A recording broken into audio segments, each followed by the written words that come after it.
떠오른 영화 이야기, 영화보다 떠오른 정치 이야기, 뉴스보다 영화. 자, 함께 하실 분, 정치는 영화 평론가 아싸 가오리요. 네, 안녕하십니까. 가오리는 오랜만에 듣는데 가오리. 예. 네. 오늘 골라온 영화 응징에 대한 영화에 그렇죠. 오리엔탈 특급 살인. 네. 응징.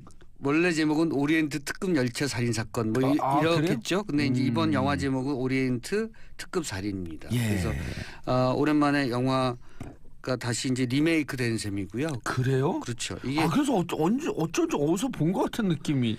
이게 원래 원작은 1934년도에 나왔으니까요. 아가서 크리스티 원작이요. 1934년도요? 네. 그 내가 살기 전이었었는데. 그렇죠. 그때 네. 전생이었었나? 뭔가 느낌 막 한참 전이셨죠. 이 소설을 보고 있는데 어떤 여인이 탁 타고 오면서 아름다우신 누구누구 씨 커피 한 잔 모던보이. 이건 뭐지? 네, 여기 어떻게 대응을 할 수 없는. 일성. 네. 그 기자 때 수습 기자 제대로 안 하셨죠? 왜요? 제대로 했죠. 제대로 했어요? 네. 수습 기자 제대로 했으면 이런 걸 수습할 수 있는데.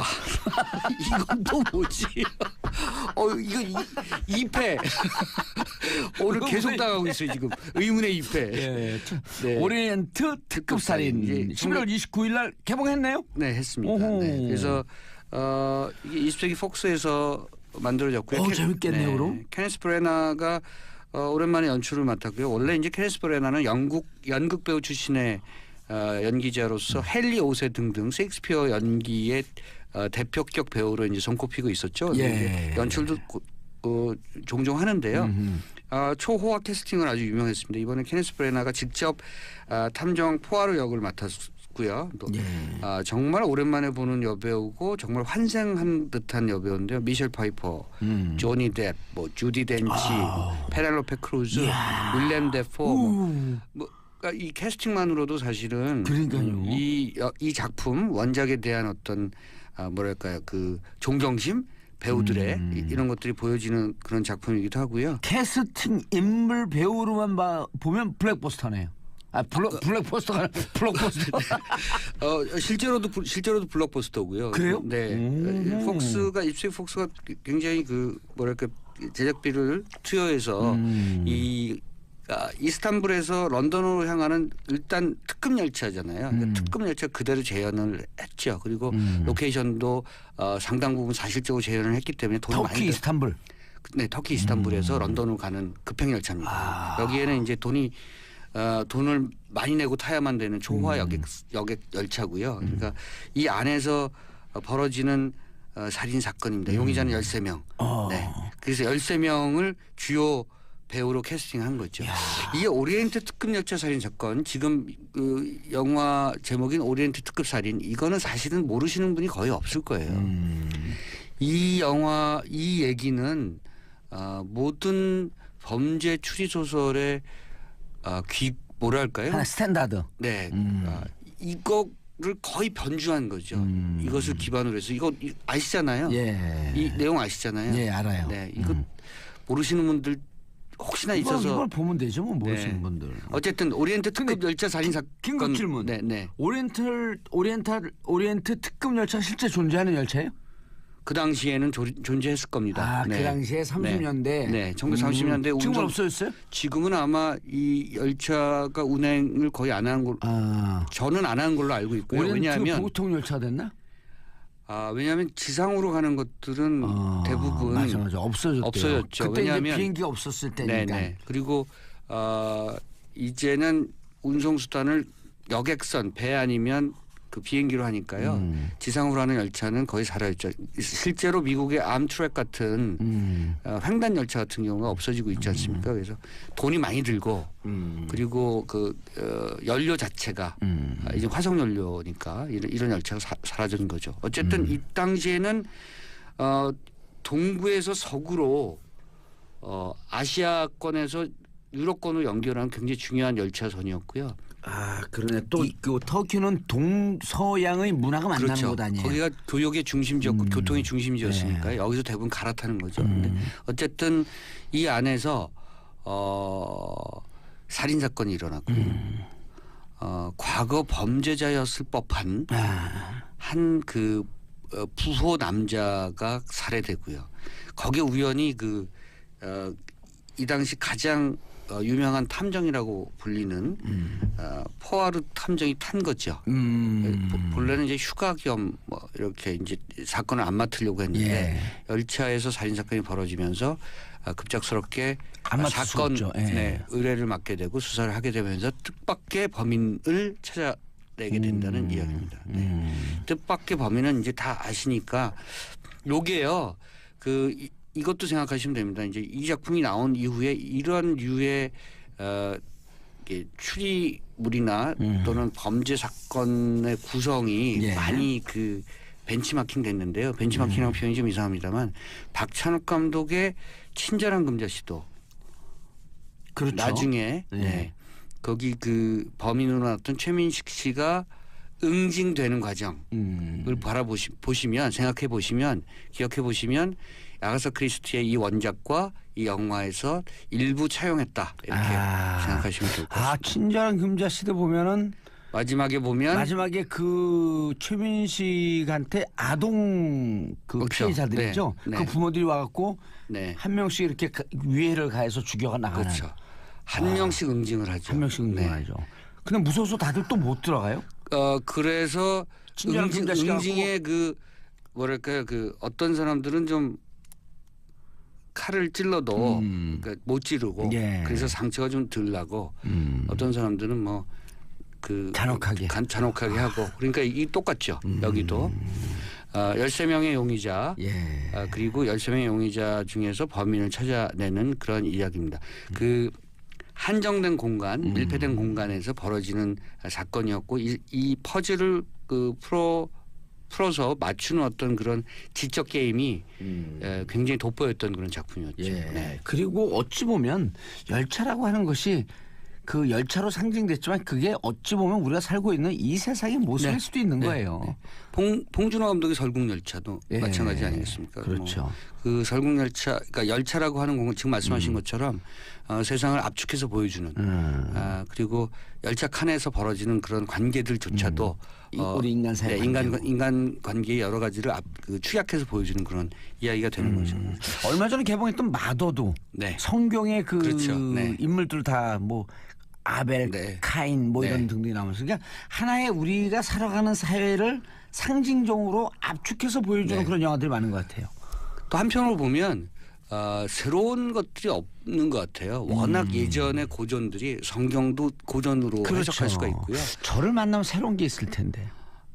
그렇죠. 예. 네. 이거는 수습이 안 되죠. 네, 이 의문의 3패까지는 안 갔습니다. 네. 의문의 네. 무승부. 네. 아가사 크리스티의 이 원작도 사실 이러한 작품이 나올 수가 없죠. 그러니까 계속 만들어지는 이유도 다만 해석을 좀 달리 하는 부분들이 있는 거고요. 예. 이번 오리엔트 특급 살인 같은 경우는 케네스 브래너가 포아르라는 탐정을 조금 캐릭터를 약간 바꿨어요. 그래서 원래 벨기에 사람이어서 예. 쓰는 영어나 또는 불어나 이런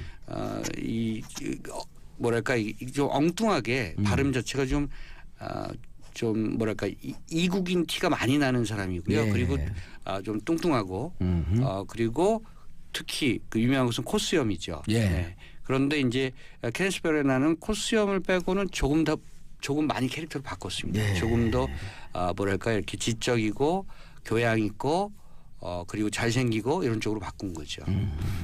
그리고 아까 말씀드린 것처럼 이 영화에서는 궁극적인 지점이 13명 전부를 모아놓고 벌이는 마치 가상의 재판 같은 거거든요. 그래서 그 장면 자체를 아마 이전의 작품들 그리고 원작에서 보여주는 어떤 그런 느낌보다 굉장히 뭐랄까요 선과하게 느낌을 강하게 대비시키는 그런 측면을 연출했습니다. 그래서 예.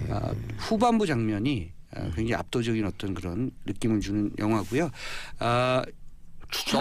너무나 많은 시간 동안 다시 읽혀지고 또 다시 만들어지고 했기 예. 때문에 많은 관객분들이 아시는 내용임에도 불구하고 이 영화의 후반부 장면 때문에 선택하게 되는 영화고요. 저는 사실은 이게 1930년대 그 원작이고요. 이 당시가 39년에 폴란드에서 2차 대전이 발발되기까지 33년, 34년이 독일에서는 히틀러가 집권하고요. 예. 유럽이 굉장히 뭐랄까요, 뒤숭숭한 분위기, 경제적으로도 침체되고 네, 어두운 분위기, 그리고 어느 파국으로 치닫는 분위기로 가고 있었거든요. 약간 누아르적인 것 같은 분위기. 네, 어둡죠. 그러니까 그 시대가 굉장히 암울했던 그런 시대였고, 어쩌면 그런 시대의 변화 속에서 그러니까 현대 범죄라고 하는 것도 그러한 시대와 같이 궤를 같이 가면서 좀 더 정교해지고요.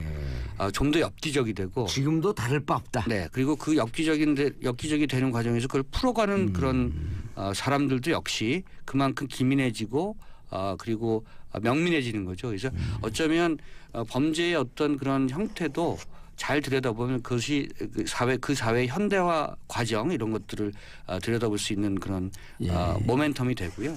그런 측면에서는 이 작품이 1930년대 시대 변화를 그리고 그때를 뛰어넘어서 2010년대 지금의 변화까지도 같이 결부해서 볼 수 있는 그런 작품이라는 생각이 들었습니다. 예. 왜 케네스 브레나가 지금 2010년대 지금 이 영화를 다시 만들었을까? 어쩌면 1930년대 그 유럽이 그 파국으로 가는 그 골목길에 있는 것처럼 지금도 어느 골목길 그 지경에 처해 있다. 그 지점에 와 있다. 이런 것들을 얘기하려는 대목이 아니었을까. 이렇게 알겠습니다. 네. 다음 영화요. 이 영화는요. 굉장히 준비가 좀 필요합니다. 예. 고령과 소년 살인 사건인데요. 어느 나라 영화예요? 대만 영화입니다. 1991년에 만든 영화고요. 극장에서 처음 개봉됐습니다. 91년, 2001년, 2011년, 26년 만에 처음 개봉됐죠. 왜냐하면 그렇게 처음 개봉될 수밖에 없는데요. 237분짜리 영화예요. 4시간입니다.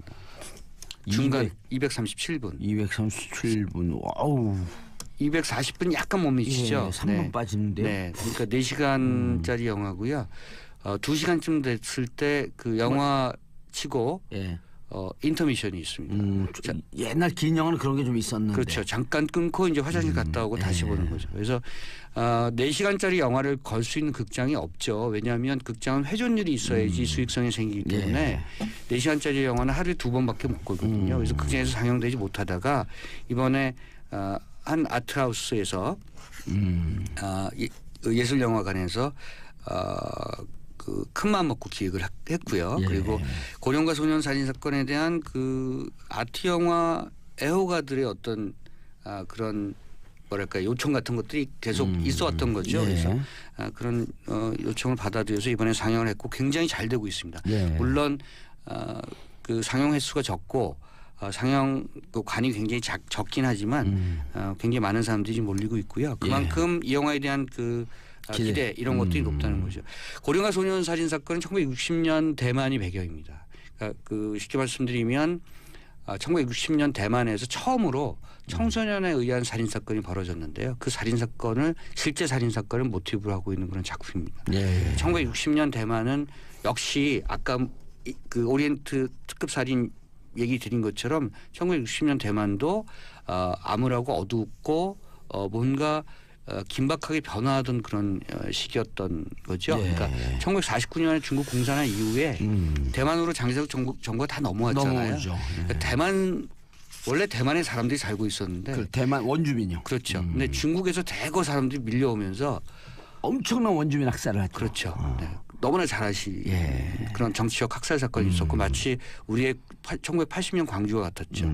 그러니까 이 안에서는 엄청난 갈등과 또는 탄압과 그것이 억눌림과 이런 것들이 내재되어 있었던 거고요. 국가적 폭력과 사회적 폭력이라고 하는 것이 개인의 폭력, 특히 청소년의 폭력으로 어떻게 내재가 되느냐 이런 것들을 보여주고 있는 작품이 고령과 소년 살인 사건입니다. 저는 1960년에 대만 사회가 그리고 그 당시 청소년들이 그 어딘가 기대지 못하고 방황하는 그런 모습이 지금 그다지 뭐랄까 이렇게 아주 오래된 얘기처럼 보여지지가 않습니다. 그러니까 지금 이 시기에 대입을 해봐도 역시 시대의 문제라고 하는 것이 청소년들에게 어떤 정서와 청소년 정서에 어떤 영향을 미치는가를 그대로 보여주는 것이어서 직접적으로 데뷔를 해도 크게 차이가 없다 이런 느낌을 받을 수 있는 작품입니다. 배우들도 좀 독특해요. 세계적인 스타가 된 장첸. 네. 이 소년 시절. 그러니까 장첸이 14살 때 출연을 하면서 장첸의 친아버지 네. 키친형도 함께 출연을 했다고요? 그러니까 장첸이 워낙 이 영화 속에서 나오는 역할과는 상반된 그런 성격이었다고 합니다. 그 당시에 좀 뭐 지나치게 다소 좀 분주하고 어수선하고 이런 뭐 이런 성격이죠. 장첸하면 떠오르는 인물이 있잖아요. 네. 윤계상. 범죄도시에서 딱 이름이 장첸이죠. 뭐 들어서 네. 나 하얼빈 장첸이야 장첸. 안 닮았어요. 네, 하지 마세요. 그래요? 네. 그래서 제가 그 패러디했고 나 하얼빈 잔챙이야 잔챙이 왕건이 어디 있어? 실제로 요즘 그런 유머 하고 다니셨어요? 아니 했어요. 근데 잘 통했어요. 왜냐면 그때 그 사건에 네. 주범들이 왕건이 파거든요. 아하. 실제 조직이 왕건이어서 나 하얼빈 잔챙이야 잔챙이. 장첸이나 잔챙이. 네, 그거 싹 바꿔갖고. 네. 어쨌든 많이 웃기니. 배우 장첸은 여러분들 그 와호 장룡에서부터 예. 네. 와우 장룡에 나온 배우였구나. 그렇죠. 그리고 우리 김기덕 감독의 영화에서도 예. 나왔었고요. 그러니까 장첸은 이제 뭐 대형 스타가 됐습니다만 그 당시에도 이 영화를 보면 이 아역이었을 당시도 재능이 만만치 않았다는 것을 볼 수가 있고요. 첫 배우에 도전한 네, 건데. 그래서 이 장첸 때문에 친아버지하고 친형을 다 패키징으로 에드워드 양 감독이 캐스팅을 한 거죠. 네. 이 에드워드 양 감독의 대표적인 작품이고 고령가 소년 살인 사건을 통해서 대만사의 그런 여러 가지의 사회적 또는 역사적 그런 어두운 배경들을 사람들이 알고 공유할 수 있게끔 한 그런 작품입니다. 지금 봐도 재미있어요?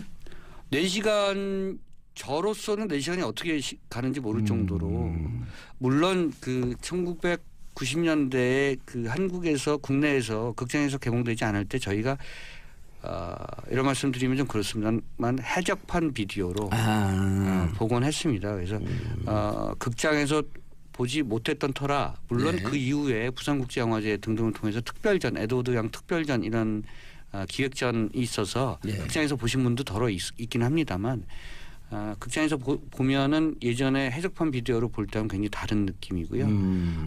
그래서 4시간이지만 시간이 긴 줄 모르고. 그럼 4시간이면 영화 그 관람료 비싸요? 2배예요? 2배까지는 아닌데요. 조금 더 비싸요? 네, 살짝 좀 더 나갑니다. 네. 그럼에도 불구하고 티켓이 지금 매진될 정도로 많은 관객이 그래요? 몰리고 있죠. 오, 네. 장첸이 때문에 그래요?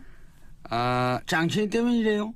아닌 것 같은데요. 네. 아니래요? 네, 에드워드 양 감독의 대표적인 작품이니까 아마 영화 팬들께서 영화 매니아들께서 아마 이 작품을 집중적으로 찾는 것 같습니다. 일종의 지금 예술 영화로 이렇게 분류된 건가요? 그러면 개봉관에서는? 그렇죠. 네. 실제로 예술 영화죠. 그리고 뭐 러닝 타임도 그렇고요. 진짜 많이 안타깝네.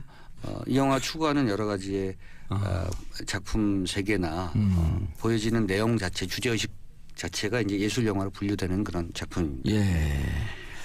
지금 현재 우리나라 상황과 뭐 비슷한 점이 있나요? 일반 관객들은 너무 오래된 영화라서 좀 낯설할 텐데 우리의 상황과 뭐 좀 비슷한 점?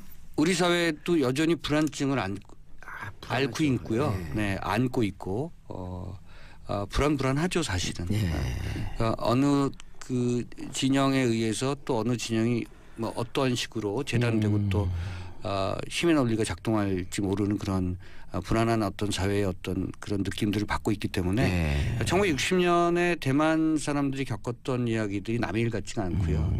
저는 매번 그런 말씀을 드립니다만 언제 다시 또 예를 들면 사회민주화가 역행되거나 등등의 뭐 그런 일들을 생각하면 이런 영화를 통해서 과거의 어떤 그 남의 나라 역사이긴 합니다만 과거의 그런 일들이 반복되지 않도록 생각들을 조금 경계심을 갖는 것들 이런 것들도 영화를 통해서 얻는 좋은 성과 중에 하나라고 저는 생각합니다. 이 1960년에 실제로 영화를 보고 있으면 그 주변의 어떤 풍경으로 보여지긴 합니다만 탱크 장갑차가 지나가고 있고요. 그 국민당의 군대겠죠. 군대. 네. 그리고 주인공의 아버지가 어딘가에 끌려가서 취조를 당하고 그리고 고문의 어떤 그런 여러 가지 어떤 그런 과정들도 슬쩍 보이고요. 그러니까 이 당시 사회가 대만 사회가 굉장히 엄중하고 혼란스러웠던 것을 보여주고 있습니다. 이때 사람들은 어떻게 살아갔을까 그리고 생존을 위해서 어떤 방식을 채택했을까 아이들은 그 가운데서 어떻게 성장했을까 지금 우리가 똑같이 봉착해 있는 다만 좀 기능적으로 또는 좀 현대화된 형태의 어떤 그 외형이 좀 다르긴 합니다만 외모가 좀 다르긴 합니다만 여전히 우리도 똑같은 문제에 봉착해 있고 그것에 고민을 하고 있다는 것을 알 수 있는 그런 그걸 대비할 수 있는 영화라고 생각합니다. 예. 감독은 네. 근데 지금 이렇게 늦게 개봉한 이유는 뭐예요? 아까 말씀드린 것처럼 사실 상업성 있는 영화라고는 볼 수 없었죠. 예전에는 그렇게 극장들은 판단했을 것이고요. 러닝타임이 너무 길고 그리고 감독판까지 합하면 5시간대요? 그렇죠. 네. 이 디렉터스 컷은 더 길고요. 지금 극장판만으로도 4시간 버전이기 때문에 상영관에서 쉽게 걸 수 있는 영화는 아니었습니다. 에드워드 양 감독은 대만의 3대 감독 중에 한 명이죠. 여러분들 잘 아시겠습니다만 후샤오시엔 감독 있고요. 그다음에 차이밍양 감독까지 포함해서 대만의 3대 감독으로 불리우고 에드워드 양 감독은 이제 타계했습니다만 몇 년 전에 타계에서 그 생존해 있지 않습니다만 주옥 같은 작품을 통해서 대만의 사회를 항상 진단하고 그리고 대만의 역사를 고민했던 그런 감독으로서 손꼽히고 있습니다. 예, 알겠습니다. 개봉관은 많이 못 잡았겠죠. 네. 그러나 충분히 그 뭐랄까요 기다리고 또 발품을 팔아서 볼만한 가치가 있는 그런 영화라고 꼭 권해드리고 싶습니다. 알겠습니다. 자, 지금까지 뉴스보다 영화 오동진 영화평론가와 함께했습니다. 네, 감사합니다. 예, 오늘 소개해준 2개 영화 오리엔트 특급살인 고령과 소년 살인 사건 꼭 봐야 되겠습니다. 이번 주에. 영화 많이 보시잖아요. 계속 보는데 지금 어디 여행 갔다 오느라고 좀 못 봤어요. 꼭 봐야죠. 자, 12월 15일 정봉주의 정치쇼 송년 콘서트죠. 와일드쇼 15일 금요일 오후 2시 목동 SBS 1층 락스튜디오에서 제가 진행하고 주진웅 기자, 김영민 PD, 안민석 더불어민주당이 함께합니다. 자, 방청 신청은요. 문자 샵 1035 짧은 문자 50원, 긴 문자 100원. 신청 사연과 함께 보내주시면 당첨된 분들에게 개별 연락드리겠습니다. 12월 15일 오후 2시입니다. 잊지 마시고요. 자, 마지막으로 페스티벌의 The Way 듣고 2부 순서에서 돌아오겠습니다. 채널 고정하소서 으로 준비했습니다. 우리 역사 속에서 오늘의 한국 사회와 꼭 닮은 한 장면, 꼭 닮은 한 인물을 콕 집어 꺼내보는 시간. 뭘 콕콕만 써놨어. 자, 오늘 함께 하실 분 현직 PD인데 필명 산하로 더 잘 알려진 김형민 SBS CNBC PD 자리하셨습니다. 네, 안녕하십니까, 김형민입니다. 예, 영어로 하면 형민 김인데 그 미국 애들한테 외국 애들한테 그냥 don't worry, call me 형 그러네. 나를 형이라고 불러라. 네, 형 발음 되게 힘들어하던데. 잘해요. 그래요? 제가 미국에 있을 때 형이었어요. 그런 애들이. 그리고 또 이제 좀 친하면은 형님 그러고 불러라. 저 멀리서 검은 애들 이만 애들이 형님 그러고. 자, 이태광 교수. 네, 반갑습니다. 예, 김영민 교수 그 PD님이 역사 전공인데 이태광 교수님도 역사를 잘 아시나? 제 전공은 문화연구인데요. 문화연구 중에서 이제 역사학적 방법을 썼죠. 제가 방법론으로 역사기술학이라는 게 있습니다. 그 방법. 근데 이런 걸 다양하게 공부하려면 머리가 좋아요? 아니요, 그러니까 뭐 제가 머리가 좋은지는 잘 모르겠는데 저는 책 읽는 걸 어릴 때부터 좀 좋아했어요. 그래서 제가 읽은 책을 남한테 이렇게 이야기하는 걸 좋아해가지고 선생님이 이제 수업 끝나기 전에 저를 불러다 놓고 이렇게 애들한테 얘기 좀 시키게 하고 뭐 이런 거는 좀 있었죠. 그때부터 이제 그 베이비 구라에 그때부터 구라를 잘 쳤어요. 베이비 구라. 베이비구나. 아 초등 3학년 무슨 베이비야. 다 베이비죠. 컸지. 아 저는 전공이 책 읽는 애들 책 뺏어갖고 치는 게 전공이었어요. 그만 참 보라고. 정말 그런 사람도 있긴 했었지. 그러니까.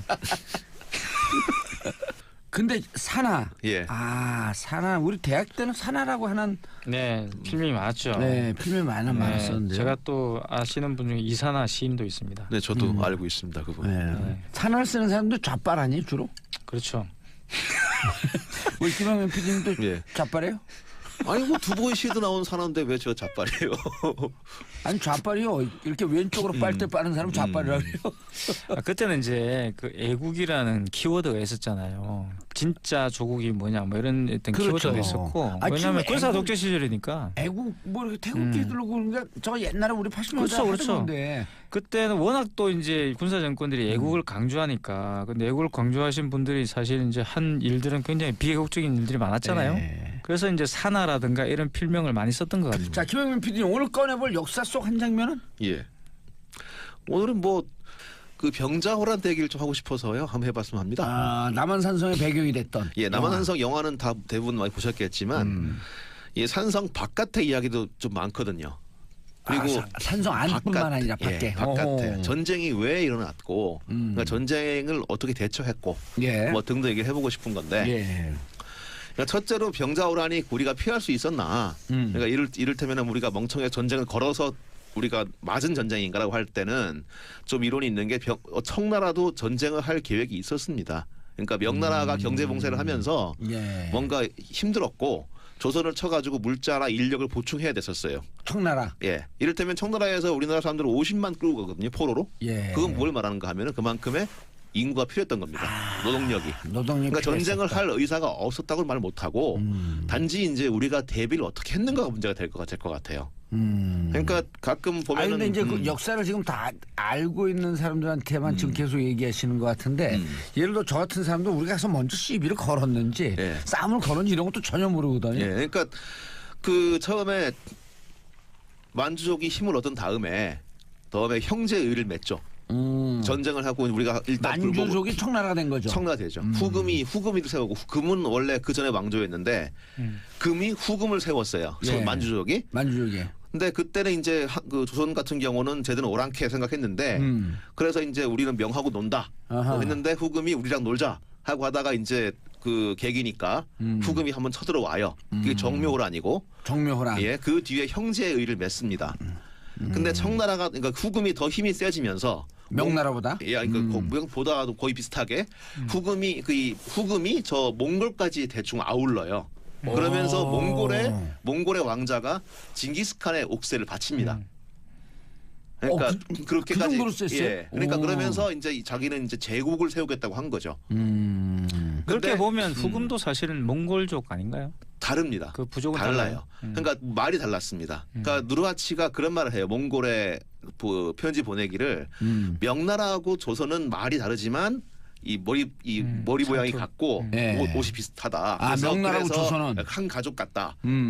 우리와 몽골은 말은 다르지만 변발하고 다니니까 우리는 비슷하다. 이렇게 얘기를 하거든요. 근데 이제 청나라가 그렇게 제국을 만들겠다. 그러니까 예. 후금이 이제는 우리가 후금의 어떤 칸이 아니고 이제 황제를 칭한다. 그러니까 너희들 이제 중국하고 명나라를 싸우겠다는 하지 말고 우리를 섬겨. 우리를 라고 한 황제로 거예요. 모셔라. 네. 그 이제 황제 즉위식이 열리는데. 근데 그럼 네. 우리가 그 전에는 명나라하고 조선은 명나라를- 군신 간의 관계였었어요? 그럼요. 기본적으로 우리는 조선은 어쨌건 그 정치는 자주적으로 하지만 형식상은 속국입니다. 우리 어떤 묘비에 가면 항상 있는 게 뭐 유명이라는 게 맞아요. 달려요. 네. 유명 조선국 나옵니다.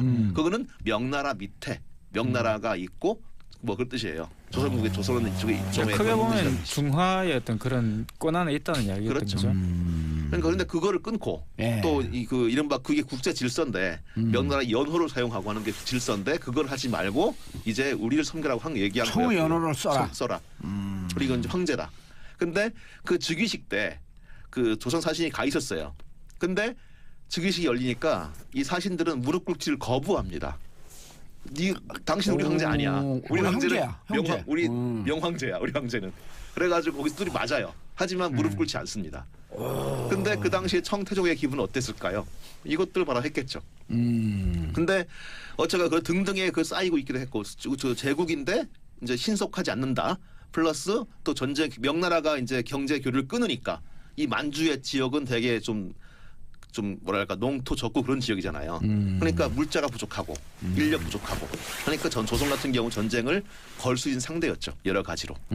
청의 입장에서 그렇죠. 물자도 부족하고 네. 인력도 부족하고 부족한데 조선 같은 경우 쳐서 또 우리가 장차 명하고 전쟁을 할 때 뒤에서 조선이 칠 수 있으니까 그것도 또 꺾어놓고 뭐 등등 이유는 있는데 문제는 자 전쟁을 했다 안 했다 중요한 게 아니라 조선이 과연 그럼 전쟁을 할 준비가 있었는가의 문제가 되겠죠. 그러니까 그 당시에 조선 사람들은 되게 분개했어요. 어떻게 오랑캐가 황제가 되냐. 거기에 분노한 거예요. 우리가 명이 있는데 그러면서 분노하면서 정서적으로 잘 이해가 안 돼요. 네. 이해돼요? 아니 근데 이렇게 보시면 돼요. 그러니까 지금 이제 이게 속국과 이제 제국의 관계 이렇게 설명하셨는데 이게 이제 국제 관계라고 보시면 국제 질서로 가져오신다면 지금 우리가 지금 한미일 동맹과 같은 거죠. 동맹적 관계에 있는 것이고 명나라도 마찬가지입니다. 이게 이제 그게 조공을 바치고 이제 그렇게 했을 때 그런 그 예를 들어서 다른 어떤 외적의 침입해 오면 명나라도 군대를 파견하는 그런 그렇죠. 임무를 가지고 있잖아요. 그렇죠. 그런 상호 관계가 있는 것이고 그래서 지금도 마찬가지예요. 한미일 관계에서 우리가 갑자기 이 한미일 관계를 끊고 그렇죠. 러시아나 뭐 중국하고 다시 뭐 관계를 맺는다 한다. 이렇게 했을 때 정치가들만 그걸 결정할 수 있는 문제가 아니잖아요. 국민적 그렇죠. 정서라는 것도 있잖아요. 그러니까 이게 이제 그때 작동을 했던 거죠. 자, 그래서 이제 그 사신이 예. 무릎을 안 꿇고 뚜름 맞고 이제 엄청 돌아옵니다. 두겨 맞고 쫓겨와. 예. 예. 근데 그 뒤에 이제 통보를 해오죠. 우리는 제국이 됐다. 이제 너희가 알아서 해라. 근데 이제 조선 같은 경우는 아니다. 그러니까 심지어 이제 연을 쓰기를 거부하기도 하고. 근데 조선 같은 경우는 문제는 그렇게 되면 전쟁을 준비를 똑똑히 해야 되는데 준비는 안 하고 그러니까 준비는 하지 않고 목소리만 저희 오랑캐 돈들하고 같이 할 수 없다는 지금 식으로 우리하고 좀 비슷한데요? 비슷하죠. 그러니까 되게 저희가 유사해요. 가장 웃기는 게 저는 그런 사람들 까짓거 전쟁합시다 이런 분들 저 아주 환장하게 미칩니다 아주. 아니 그러니까 전쟁하는 건 좋은데 그럼 준비가 돼 있으며 이길 수 있으며 그다음 전쟁한 다음에 상황에 대해서 예측은 돼 있느냐 그리고 그 많은 희생을 감수할 이 준비가 돼 있느냐 국민적 합의가 되어 있느냐? 그다음에 우리가 이익이 있느냐 등등 다 따지고 해야 되는데 그다음 조선 경우도 그 모든 거보다는 일단은 어떤 그 명에 대한 의리 명이 우리를 도와줬으니까 알겠습니다. 그런 거였거든요. 자 이제 역사는 그 정도 하고 그럼 그때 당시에 우리하고 지금 닮은 점이 뭐가 있냐? 예. 그 막 닮은 점 얘기했는데. 예.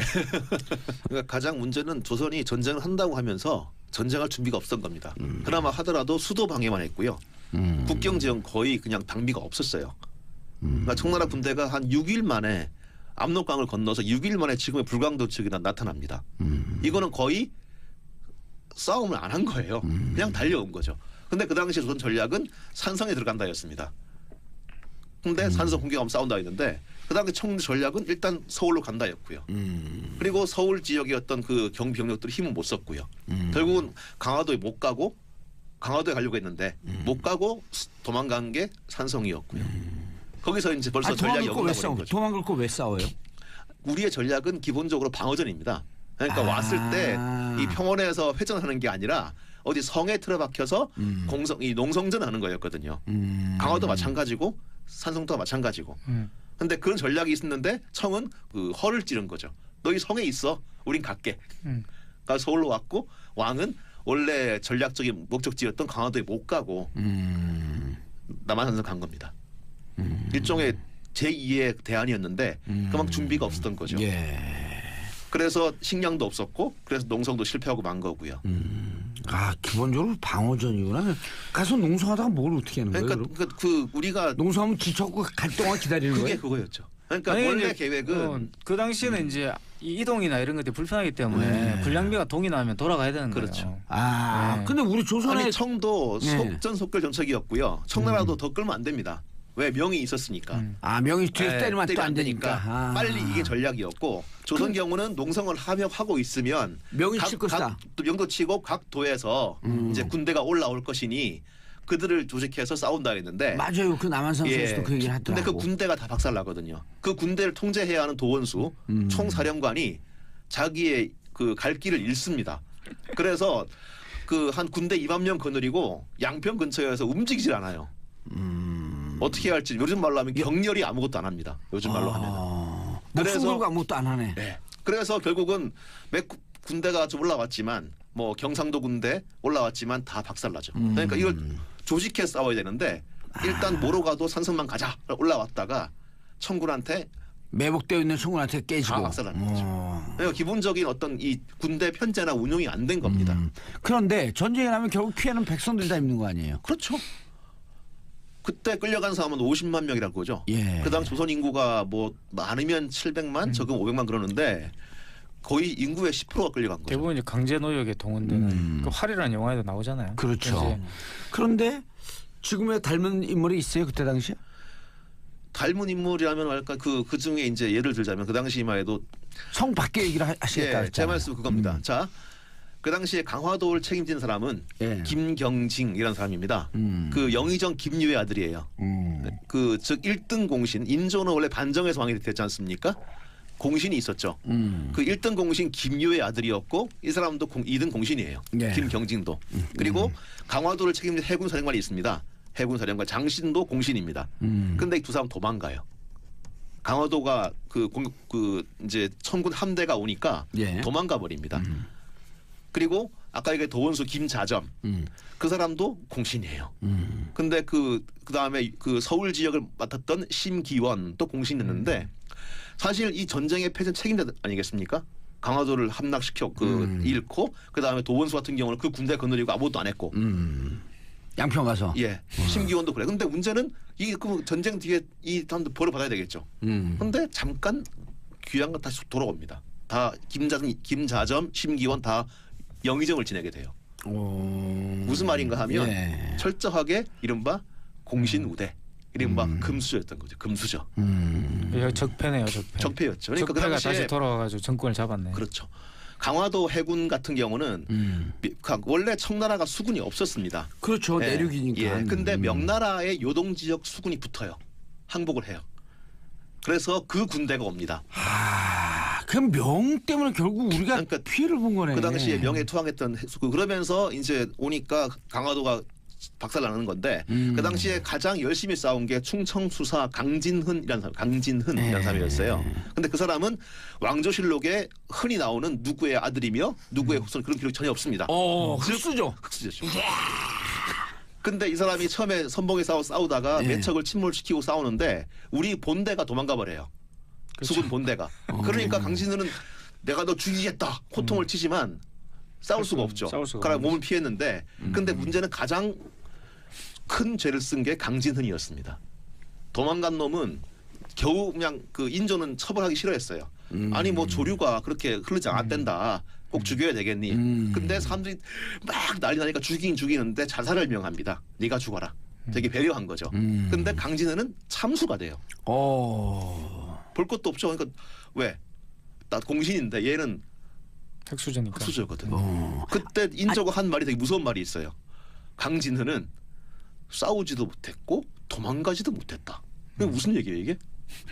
거의 이거 너는 죽을 놈이야 이거죠. 그 전에 그 영화 모르가도 죽음이네. 그렇죠. 그 영화 그 뭐였죠? 제목이 갑자기 기억 안 나는데 내부자들인가요? 예. 이병헌 나온 영화. 내부자들. 이제 거기서 부장 검사가 이른바 그 지방 어떤 뭐 이른바 족보 없는 검사한테 하는 말이 있지 않습니까? 잘하지 그랬어. 잘 태어나든가. 나는 그 멘트가 인조의 멘트에서 딱 이 되더라고요. 그러니까 이 강진흔은 도망가지도 못했고 싸우지도 못했지 않냐? 넌 죽어야지. 아니 그 임진왜란 때 예. 선조도 마지막에 저기 그 어딥니까 평양도 버리고 도망가고 그 신우주까지. 신우주까지 갔다가 위주까지 갔죠. 다시 이제 그 돌아와 갖고 예. 그렇죠. 의병장하고. 명의 군대를 끌고 온 사람들 같이 도망간 사람들은 공신을 많이 줬고. 예. 지역에서 싸우고 목숨 걸고 싸웠던 사람들은 박대를 하거나 아니면 오히려 더 죽이거나 그러니까 그랬단 그게 말이에요. 왜냐하면 이제 많은 분들이 이제 그걸 사대주의라고 이제 부르시는데 사실 그 조선 시대의 국가가 아니라는 거는 조정이 국가였어요. 왕이 왕이고까지. 그 왕의 정통성이 어디서 오냐 그러면 명나라 황제가 인준해주는 예. 데서 오는 거기 때문에 약간 중국의 시진핑 같은 느낌이 예, 드네요. 크게 보면은 사실은 백성이라 불리는 그 사람들도 다 이제 위험 인물들인 거죠. 왕권을 위협할 수 있는 사람들이라는 거예요. 그래서 거기에서 군사적으로 성공한 사람들이 있으면 대부분 흑수저 출신이면 예. 얘가 반역을 할 수도 있기 때문에 자 이제 역사 속 닮은 꼴로 예. 인물이 있어요. 그 뭐 인물을 찾을 것 같은 인물이 누구 있어요? 아니 뭐 그 병자호란 얘기에서 제가 말씀드렸지만 이를테면 성 밖의 예. 이야기.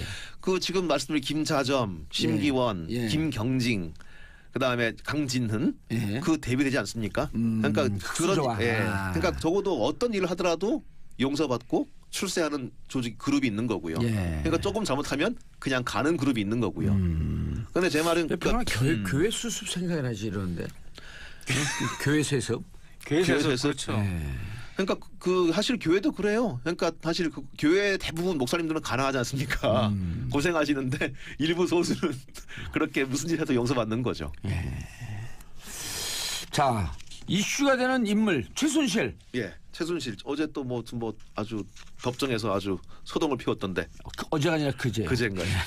얼마 제가 전에 좀 시간 간격이 좀 없습니다. 죄송합니다. 최순실 같은 인물이 있었어요 과거에도. 최순실 있었죠. 아주 비슷한 인물이 있었죠. 그 뭐 조선 말기 구한말은 아니죠. 그러니까 저는 개인적으로 민비라고 부릅니다. 저는 명성황후라고 부르지 않습니다. 그러니까 민비는 제가 생각하는 민비는 조선을 망친 사람이기 때문에 저는 구태여 그렇게 명성황후라고 불러야 하는지 잘 모르겠습니다. 뮤지컬을 하기 때문에 부르는 거죠. 그것 일종의. 때문에 망했죠. 정말 사람들이 오해하고 있는 거죠. 저 뮤지컬 보다가 아주 기겁했습니다. 그 노래가 소복 입고 나와서 조선이여 일어서라 뭐 조선의 하는데 국모라 그러잖아요. 그거 내가 보면서 나는 조선의 국모다. 저는 사실 조선이여 그게 일어서라. 역사적 사실도 맞지도 않고 그거는 정말 저는 말이 안 된다고 생각해요. 그 우장춘 박사 아시죠? 예. 우장춘 박사의 아버지가 우범선이라는 사람입니다. 예. 그 당시 군인이었어요. 근데 그 사람이 이제 일본과 붙어서 그 민비 씨에 가담하는데 그런 말을 합니다. 나는 일개 군인이요. 하지만 이 민씨 일문이 사라지지 않고는 우리 미래가 없다고 생각하오. 라고 얘기를 해요. 그만큼 조선을 망친 어떤 그런 그 아주 세도를 적폐 부렸던. 기득권 세력이네 진짜 그렇죠. 적폐 세력이네. 그러니까 그 명성황후가 가장 어떤 추앙받는 가장 큰 이유는 잘 죽은 겁니다. 누구한테 죽었냐예요. 일본한 죽었기 때문에 낭인들한테 추앙되는 거지. 그 외에 명성황후의 삶이나 민비의 삶은 참 제 개인적으로는 솔직히 그 다시 말하기도 싫은 그런 적폐 연속이었습니다. 그 적폐 한 명 중에 적폐의 날개 중에 하나가 진령군이라는 사람이 있어요. 진령군요. 군 하니까 왕족 같지 않습니까? 예. 그리고 남자 사람 이름은 같죠? 아니죠. 예. 네. 진령군 그러니까 임금 그 군 칭호거든요. 예. 근데 여자입니다. 그래요? 예, 진령군 여자고요. 아 이거 민비 옆에 붙어있던 무당 아니에요? 맞습니다. 그 그렇죠. 무당한테 진령군 칭호를 준 거예요.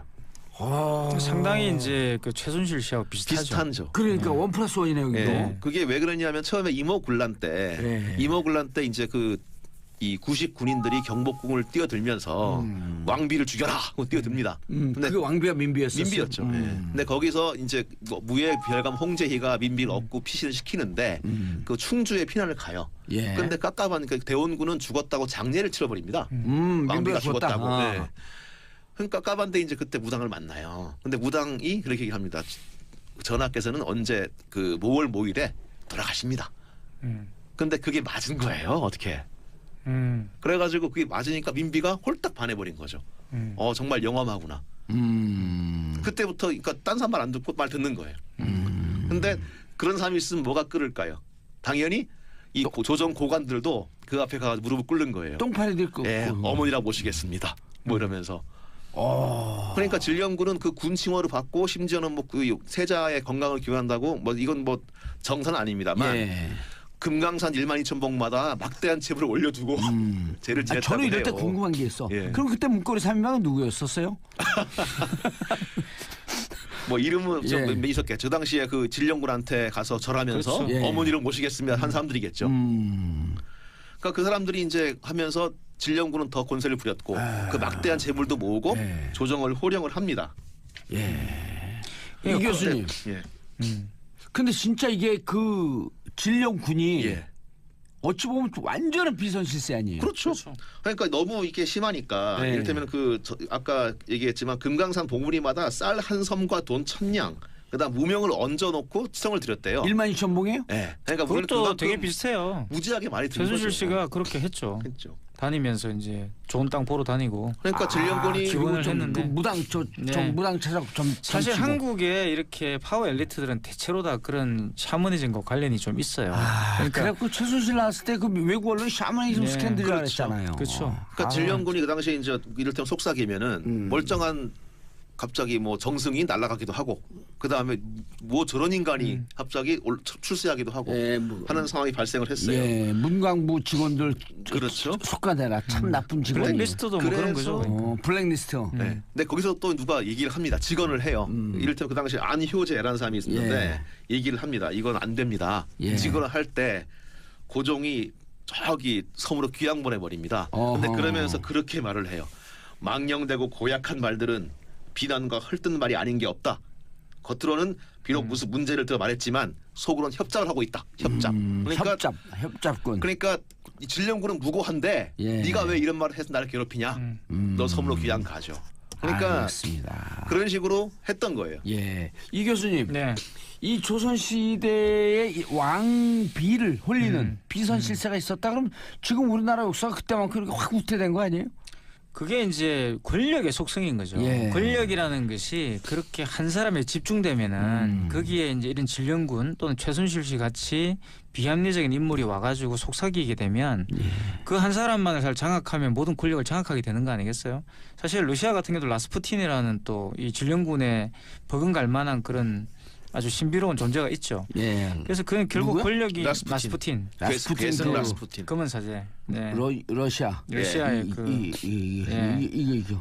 그게 포르말린에 들어있다는. 예. 예, 예. 어디에 들어있는? 아직까지 들어있다고 주장되는 근데 사진 보니까 권력이 독점되면 이런 일이 일어나게 돼 있습니다. 그래서 민주주의가 필요한 것이고요. 그러니까 민주주의라는 것이 결국은 사실 합리화하기 때문에 예. 민주주의라는 게 굉장히 중요한 것이죠. 권력을 배분하는 데 있어서. 알겠습니다. 아. 그러니까 진령군은 그 최후도 비슷한 게 결국은 이제 을미사변 이후에 예. 그 민비 명성황후의 사후에는 쫓겨나서 외롭게 죽습니다. 예. 지금 왜 외롭게 감옥에 가 있는 감옥에 거 가 있는 똑같네. 것처럼. 알겠습니다. 자, 역사 속 상황. 역사 속 인물을 통해서 오늘과 그 역사가 반복되는 것을 재밌었어요. 근데 난 병자호란 얘기가 좀 더 듣고 싶었어요. 난 농성전이 우리의 작전이라는 걸 처음 들었네. 근데 농성전은 원래 우리 그 고려 시대부터 예. 그 한 얘기예요. 알겠습니다. 자, 두 분 인사하시고요. 예, 네, 감사합니다. 예, 평화를 사랑하는 대한민국 국민 여러분 감사합니다. 땡큐 피스 코리아.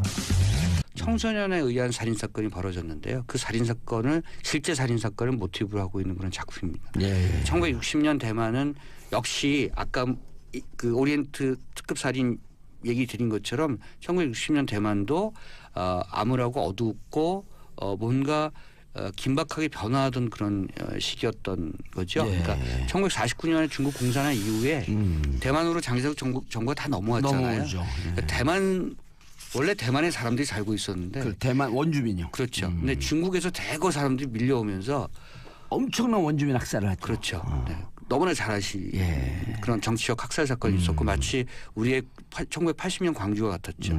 그러니까 이 안에서는 엄청난 갈등과 또는 탄압과 그것이 억눌림과 이런 것들이 내재돼 있었던 거고요. 국가적 폭력과 사회적 폭력이라고 하는 것이 개인의 폭력, 특히 청소년의 폭력으로 어떻게 내재가 되느냐 예. 이런 것들을 보여주고 있는 작품이 고령과 소년 살인 사건입니다. 저는 1960년에 대만 사회가 그리고 그 당시 청소년들이 그 어딘가 기대지 못하고 방황하는 그런 모습이 지금 그다지 뭐랄까 이렇게 아주 오래된 얘기처럼 보여지지가 않습니다. 그러니까 지금 이 시기에 대입을 해봐도 예. 역시 시대의 문제라고 하는 것이 청소년들에게 어떤 정서와 청소년 정서에 어떤 영향을 미치는가를 그대로 보여주는 것이어서 직접적으로 대비를 해도 크게 차이가 없다 이런 느낌을 받을 수 있는 작품입니다. 배우들도 좀 독특해요. 세계적인 스타가 된 장첸. 네. 이 소년 시절. 그러니까 장첸이 14살 때 출연을 하면서 장첸의 친아버지 키친형도 함께 출연을 했다고요? 그러니까 장첸이 워낙 이 영화 속에서 나오는 역할과는 상반된 그런 성격이었다고 합니다. 그 당시에 좀 뭐 지나치게 다소 좀 분주하고 어수선하고 이런 뭐 이런 성격이죠. 장첸하면 떠오르는 인물이 있잖아요. 네. 윤계상. 범죄도시에서 딱 이름이 장첸이죠. 네, 네. 목을 들어서 네, 네. 나 하얼빈 장첸이야 장첸. 안 닮았어요. 네, 하지 마세요. 그래요? 네. 그래서 제가 그 패러디했고 나 하얼빈 잔챙이야 잔챙이 왕거이 어딨어? 실제로 요즘 그런 유머 하고 다니셨어요? 아니 했어요. 근데 잘 통했어. 왜냐면 그때 그 사건에 네. 주범들이 왕건입하거든요. 아하. 진짜 조직이 왕건이어서 나 하얼빈 잔챙이야 잔챙이. 장첸이나 잔챙이. 예, 그거 싹 바꿔갖고. 네. 어쨌든 많이 웃기니? 배우 장첸은 여러분들 그 와호 장룡에서부터 예. 네. 와우 장룡에 나온 배우였구나. 그렇죠. 그리고 우리 김기덕 감독의 영화에서도 예. 나왔었고요. 그러니까 장첸은 이제 뭐 대형 스타가 됐습니다만 그 당시에도 이 영화를 보면 이 아역이었을 당시도 재능이 만만치 않았다는 것을 볼 수가 있고요. 첫 배우에 도전한 네, 건데. 그래서 이 장첸 때문에 친아버지하고 친형을 다 패키징으로 해서 2차 대전이 발발되기까지 33년, 34년이 독일에서는 히틀러가 집권하고요. 예. 유럽이 굉장히 뭐랄까요, 그 뒤숭숭한 분위기, 경제적으로도 침체되고 네, 어두운 네. 분위기, 그리고 어느 파국으로 치닫는 분위기로 가고 있었거든요. 약간 누아르적인 것 같은 분위기. 네, 어둡죠. 그러니까 그 시대가 굉장히 암울했던 그런 시대였고 어쩌면 그런 시대의 변화 속에서 그러니까 현대 범죄라고 하는 것도 그러한 시대와 같이 궤를 같이 가면서 좀 더 정교해지고요.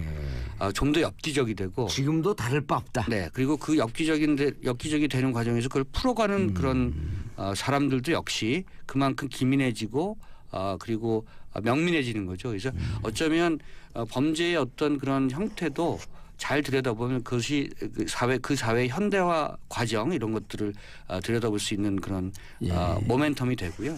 그런 측면에서는 이 작품이 1930년대 시대 변화를 그리고 그때를 뛰어넘어서 2010년대 지금의 변화까지도 같이 결부해서 볼 수 있는 그런 작품이라는 생각이 들었습니다. 예. 왜 케네스 브레나가 지금 2010년대 지금 이 영화를 다시 만들었을까? 어쩌면 1930년대 그 유럽이 그 파국으로 가는 그 골목길에 있는 것처럼 지금도 어느 골목길 그 지경에 처해 있다. 그 지점에 와 있다. 이런 것들을 얘기하려는 대목이 아니었을까. 이렇게 알겠습니다. 좀 네. 다음 영화요.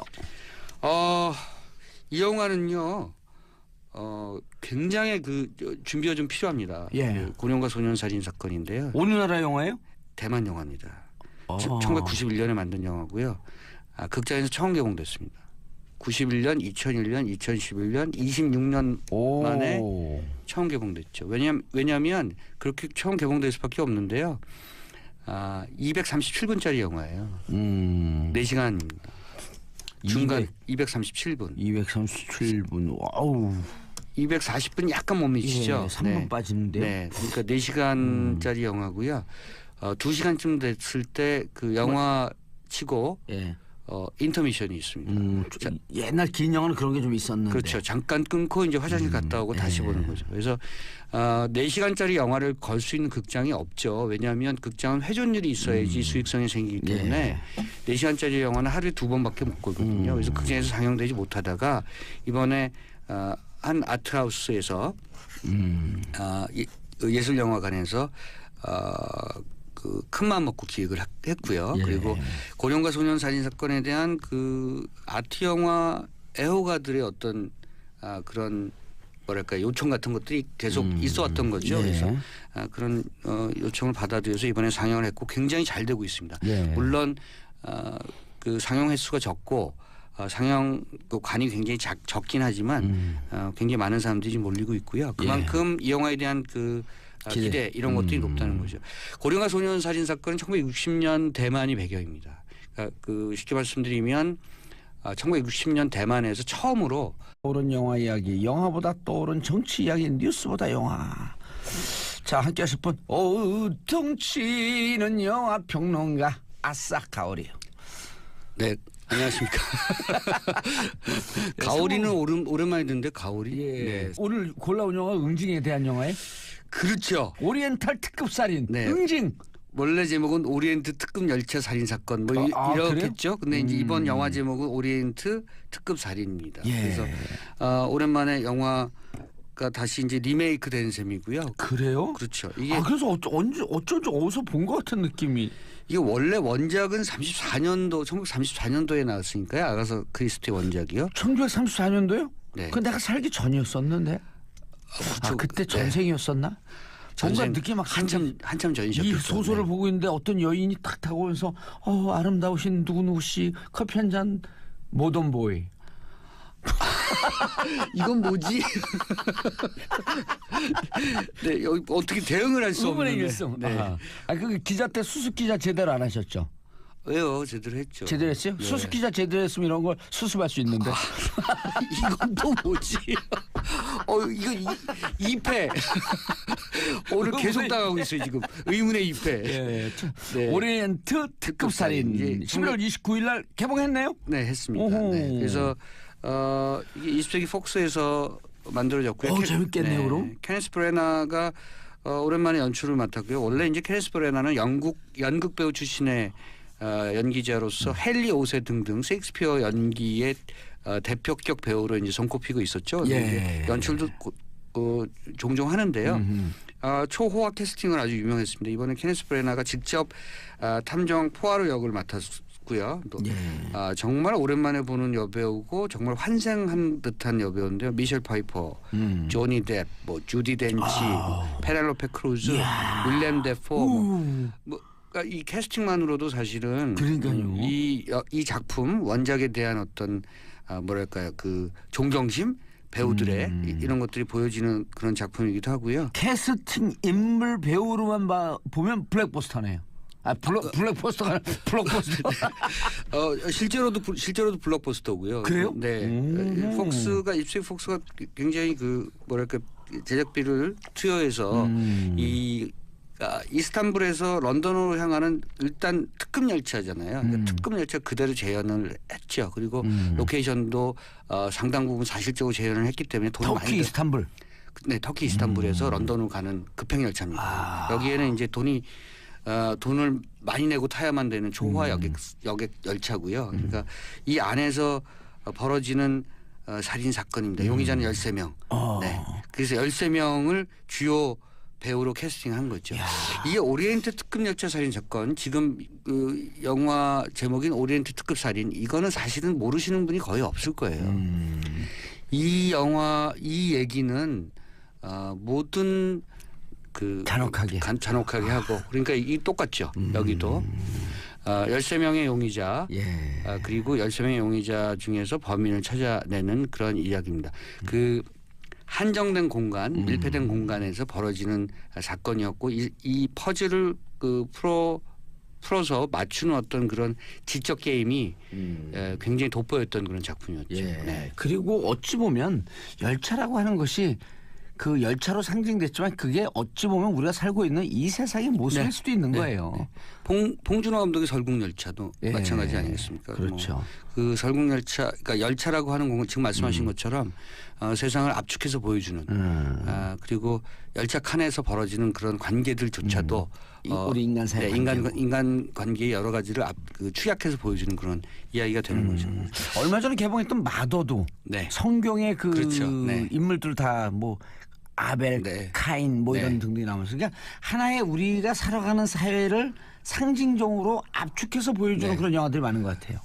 또 한편으로 보면 새로운 것들이 없는 것 같아요. 워낙 예전의 고전들이 성경도 고전으로 해석할 수가 있고요. 저를 만나면 새로운 게 있을 텐데. 그렇죠. 네. 이거는 수습이 안 되죠. 네, 이 의문의 3패까지는 안 갔습니다. 의문의 무승부. 네. 아가서 크리스티의 이 원작도 사실 이러한 그 작품이 나올 수가 없죠. 그러니까 계속 만들어지는 이유도 다만 해석을 좀 달리 하는 부분들이 있는 거고요. 이번 그 오리엔트 특급 살인 같은 경우는 케네스 브레나가 그 포아르라는 탐정을 조금 캐릭터를 약간 바꿨어요. 그래서 원래 벨기에 사람이어서 예. 그 쓰는 그 영어나 또는 불어나 이런 뭐랄까 좀 엉뚱하게 발음 자체가 좀 뭐랄까 이국인 티가 많이 나는 사람이고요. 예. 그리고 좀 뚱뚱하고 그리고 특히 그 유명한 것은 코수염이죠. 예. 네. 그런데 이제 케네스 베레나는 코수염을 빼고는 조금 많이 캐릭터를 바꿨습니다. 예. 조금 더 뭐랄까 이렇게 지적이고 교양 있고 그리고 잘생기고 이런 쪽으로 바꾼 거죠. 그리고 그 아까 말씀드린 것처럼 이 영화에서는 그 궁극적인 지점이 13명 전부를 모아놓고 벌이는 마치 가상의 재판 같은 거거든요. 그래서 그 장면 자체를 아마 이전의 작품들 그리고 원작에서 보여주는 어떤 그런 느낌보다 굉장히 뭐랄까 선과하게 느낌을 강하게 그 대비시키는 그런 측면을 연출했습니다. 그래서 예. 후반부 장면이 굉장히 압도적인 어떤 그런 느낌을 주는 영화고요. 너무나 많은 그 시간 동안 다시 읽혀지고 또 다시 만들어지고 했기 예. 때문에 많은 관객분들이 아시는 내용임에도 불구하고 이 영화의 그 후반부 장면 때문에 선택하게 되는 영화고요. 저는 예. 사실 이게 1930년대 그 원작이고요. 이 당시가 39년에 폴란드 범죄 추리 소설의 뭐랄까요? 하나 스탠다드. 네, 이거를 거의 변주한 거죠. 이것을 기반으로 해서 이거 아시잖아요. 예. 이 내용 아시잖아요. 예, 알아요. 네, 이거 모르시는 분들 혹시나 있어서 이걸 보면 되죠, 뭐 모르시는 네. 분들. 어쨌든 오리엔트 특급 열차 살인 사건. 긴급 질문. 네, 네. 오리엔트 특급 열차 실제 존재하는 열차예요? 그 당시에는 존재했을 겁니다. 그 당시에 30년대. 네, 1930년대 지금은 없어졌어요? 지금은 아마 이 열차가 운행을 거의 안 하는 걸로 저는 안 하는 걸로 알고 있고요. 오리엔트 왜냐하면 보통 열차 됐나? 왜냐하면 지상으로 가는 것들은 대부분 맞아 없어졌대요. 없어졌죠. 그때 왜냐하면 이제 비행기가 없었을 때니까. 네네. 그리고 이제는 운송 수단을 여객선 배 아니면 그 비행기로 하니까요. 지상으로 하는 열차는 거의 사라졌죠. 실제로 미국의 암트랙 같은 횡단 열차 같은 경우가 없어지고 있지 않습니까? 그래서 돈이 많이 들고 그리고 그 연료 자체가 이제 화석 연료니까 이런 열차가 사라진 거죠. 어쨌든 이 당시에는 동부에서 서구로 아시아권에서 유럽권으로 연결하는 굉장히 중요한 열차선이었고요. 그러네. 또 그 터키는 동서양의 문화가 만나는 그렇죠. 곳 아니에요? 거기가 교역의 중심지였고 교통의 중심지였으니까 네. 여기서 대부분 갈아타는 거죠. 근데 어쨌든 이 안에서 살인 사건이 일어났고요. 과거 범죄자였을 법한 한 그 부호 남자가 살해되고요.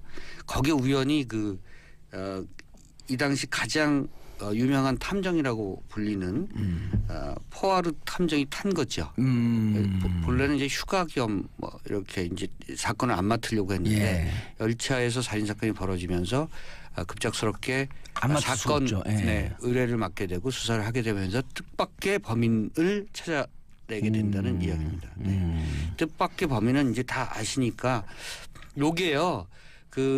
이것도 생각하시면 됩니다. 이제 이 작품이 나온 이후에 이런 류의 추리물이나 또는 범죄 사건의 구성이 많이 그 벤치마킹 됐는데요. 벤치마킹이라는 표현이 좀 이상합니다만 박찬욱 감독의 친절한 금자씨도 그렇죠. 나중에 거기 그 범인으로 나왔던 최민식 씨가 응징되는 과정을 보시면 생각해 보시면 기억해 보시면 아가사 크리스티의 이 원작과 이 영화에서 일부 차용했다 이렇게 생각하시면 좋을 것 같습니다. 친절한 금자씨도 보면은 마지막에 보면 마지막에 그 최민식한테 아동 그렇죠. 피해자들이죠. 네. 그 부모들이 와갖고 네. 한 명씩 이렇게 위해를 가해서 죽여가 나가는. 그렇죠. 한 명씩 응징을 하죠. 한 명씩 응징하죠. 근데 무서워서 다들 또 못 들어가요? 그래서 친절한 금자씨가 응징의 뭐랄까요 어떤 사람들은 좀 칼을 찔러도 그러니까 못 찌르고 그래서 상처가 좀 덜 나고 어떤 사람들은 뭐